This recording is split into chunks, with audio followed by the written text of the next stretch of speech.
Dongeng sebelum tidur. Seri si kancil. Gajah yang baik hati.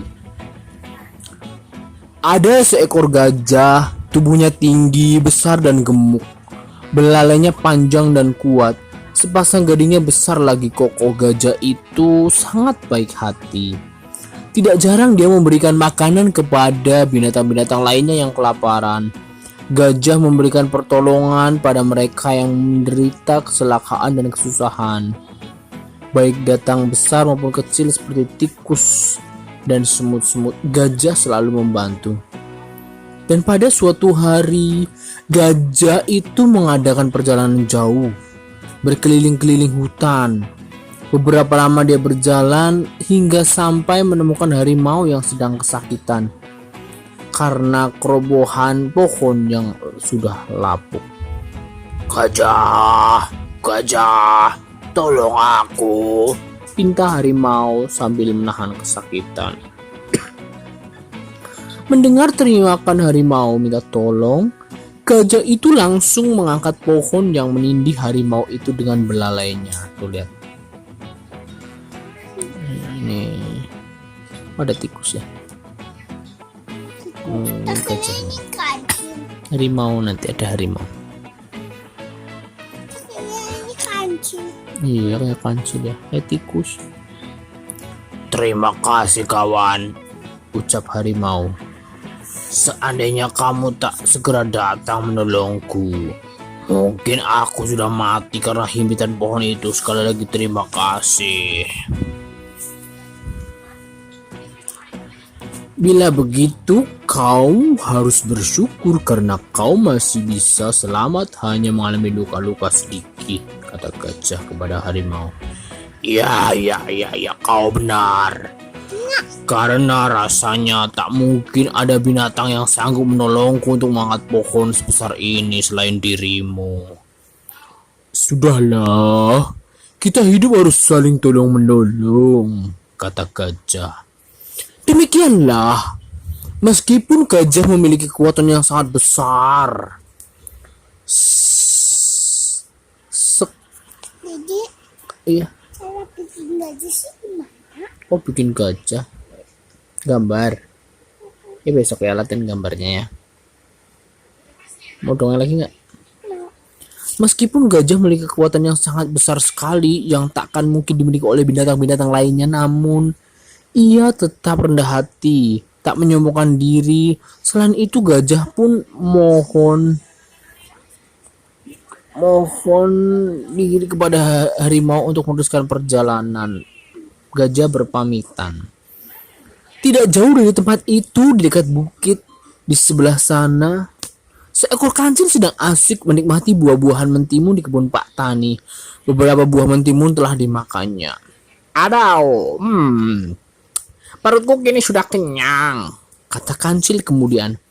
Aku sekarang harus mencari air untuk minum, kata si kancil. Dan si kancil segera meninggalkan kebun itu. Ia berjalan ke arah sungai. Pikirnya dalam hati, ia dapat minum air dengan sepuas-puasnya. Tapi apa yang ditemuinya? Setelah berjalan sampai di sungai, kancil tidak mendapatkan air sedikit pun di sana. Karena saat musim kemarau, sungai menjadi kering sehingga tak ada air yang dapat dijadikan untuk membasahi tenggorokannya untuk minum. Dengan langkah gontai, wajah sedikit sayu dan kesal, si kancil berjalan keliling hutan untuk mencari air minum. Beberapa kali ia harus kecewa karena tiba di pinggir rawa juga tak memperoleh air. Demikian pula ketika ia sampai di tepi danau. Ternyata danau yang biasanya airnya melimpah kini telah kering. Kancil pun kehausan. Nyari air kancil deh. Buat kancilnya Yang kecil itu titus ya. pakai kancil. Ini harimau ini nih. Kancilnya Kancil ngapain sih? lagi nyari air. Dan satu-satunya yang belum dikunjungi oleh kancil adalah sebuah kolam besar yang berada di tengah hutan. Nah, sekarang aku harus cepat-cepat pergi ke kolam itu. Mungkin di sana aku akan mendapatkan air minum yang cukup, katanya kancil dalam hati. Kancil sangat kehausan. Dia pun berlari menuju kolam. Setelah beberapa saat si kancil berjalan melewati padang ilalang dan pohon-pohon jati, tibalah kancil di kolam itu. Benar ternyata yang kuduga. Masih ada air dalam kolam ini. Walau tinggal separuh, cukuplah. Dalam juga aku bisa minum, gumam si kancil. Kolam itu sebenarnya danau kecil yang cukup dalam. Ketika pada musim kemarau airnya tinggal separuh, sehingga keadaannya seperti sumur besar dengan dinding terjal. Tanpa berpikir panjang, si kancil langsung terjun ke dalam kolam itu. Hatinya sangat gembira mendapatkan air minum. Banyak sekali ia minum dengan sepuas-puasnya. Tenggorokannya kini telah basah. Saat itu pula tenaganya terasa pulih. Badannya kini menjadi segar. Namun apa yang terjadi kemudian? Tindakannya masuk kolam itu merupakan tindakan yang sangat ceroboh. Ia tidak berpikir bagaimana caranya naik ke atas bila ia sudah ada di dalam kolam. Kolam itu sangat dalam dan tak ada tangga untuk dinaiki. Beberapa kali si kancil mencoba untuk memanjat dinding kolam yang terjal, tapi ia tak bisa sampai ke atas. Tolong, aduh, kenapa aku bisa keluar dari kolam? Aduh, gimana ini? Si kancil tidak bisa berbuat apa-apa. Dia hanya bisa berteriak-teriak minta tolong. Tolong aku, aduh. Teriak si kancil rupanya didengar oleh sang gajah yang kebetulan sedang berjalan lewat di tempat itu. Siapa yang ada di dalam kolam? Aku, tolong aku, jawab si kancil. Ini gajah nolongin. Gajahnya mau nolongin kancil. Dia nggak bisa keluar kolam, nggak. Kolamnya dalam. Siapa kau? Tanya gajah kemudian. Aku si kancil, sahabatmu gajah. Ayo tolong aku. Mengapa kamu berteriak-teriak minta tolong? Si kancil diam sesaat mencari akal agar gajah mau menolongnya. Maka si kancil pun lalu menjawab, tolong aku mengangkat ikan ini. Apa benar kamu memperoleh ikan yang besar? Kancil berpura-pura sedang menangkap ikan.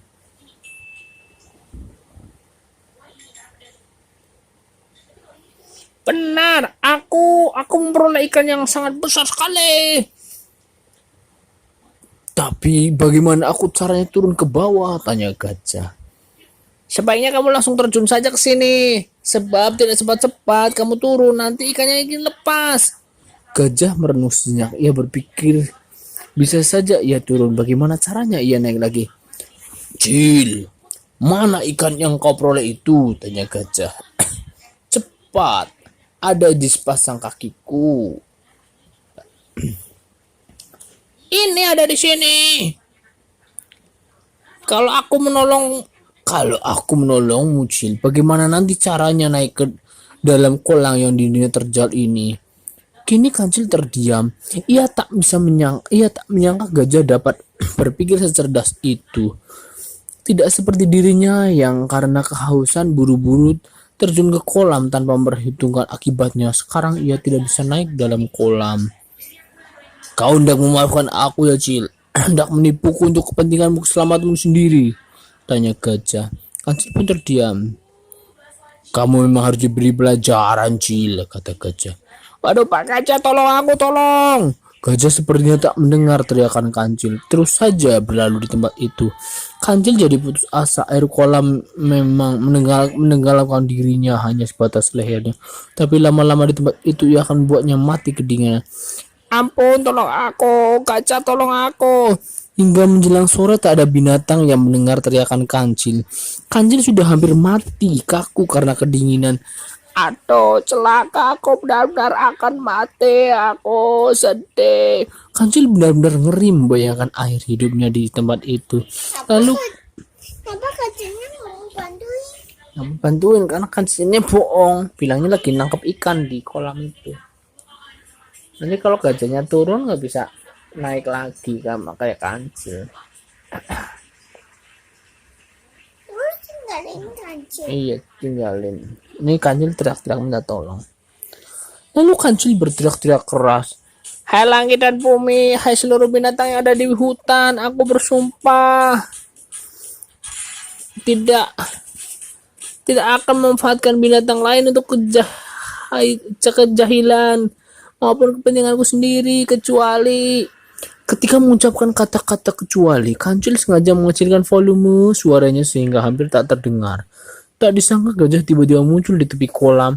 Kiranya gajah sejak tadi sudah berada di tempat itu dan sengaja menyembunyikan dirinya. Ia penasaran begitu mendengar ucapan-ucapan lirih kancil. Kecuali apa, Cil? Tanya gajah. Kancil terkejut dan melihat kerumunan gajah yang tiba-tiba. Apa gajah? Kau datang lagi? Jawab pertanyaan Cil. Kecuali apa? Anu Pak Gajah, kecuali terpaksa untuk menyelamatkan diri. Karena sebagai hewan kecil nyawa saya sering terancam dan oleh harimau, serigala dan buaya. Tolong aku gajah. Oh begitu, sahut gajah. Sekarang kamu sadar dan berjanji tidak akan berbuat jahil lagi kan, Cil? Benar Pak Gajah, betul. Betul Pak Gajah.